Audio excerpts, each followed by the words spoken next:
আজকে বাঙালি স্টাইলে চিকেন কষা বানানোর জন্য চিকেন নিয়েছি। এবার এর মধ্যে দিব ওই যে লবণ, হলুদ, লঙ্কা গুঁড়ো, মশলা গুঁড়ো,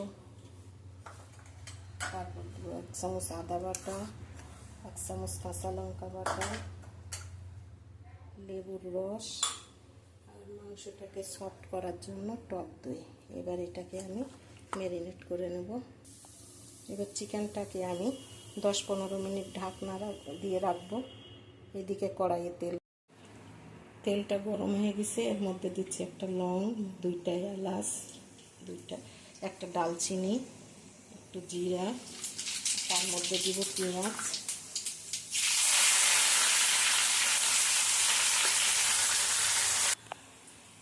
এবার পেঁয়াজটা বেশ লাল হয়ে এসেছে।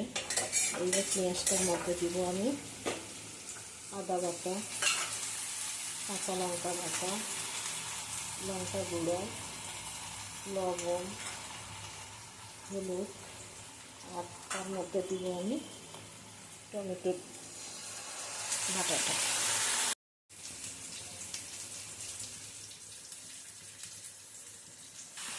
এবার আমি চিকেনটা দিয়ে দিলাম। পেঁয়াজটা বেশ গলা গলা হয়ে গেছিল। এর মধ্যে চিকেনটা দিয়ে দিলাম। আমি এর মধ্যে কিন্তু একটুকু জল দিইনি। এবার আমি ঢাকনাটা দিয়ে দিলাম।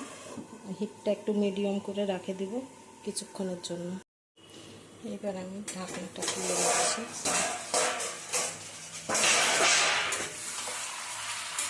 চিকেনটা এই যে অনেক জল বের হয়ে গেছে, এই জলের মধ্যেই সিদ্ধ হয়ে যাবে।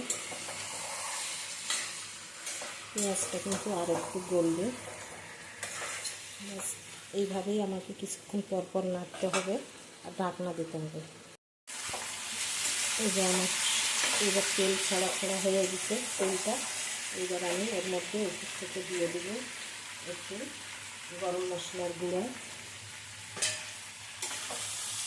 আর আমার রেডি হয়ে গেল। এবার উপর থেকে দিয়ে দিচ্ছি একটু ধনে পাতার গুঁড়ো। কত সুন্দর বাড়ির থাকা জিনিস দিয়ে রান্না হয়ে গেল। এটা আপনারা ভাত দিয়ে, রুটি দিয়ে, পরোটা দিয়ে খেতে পারবেন। Thank you.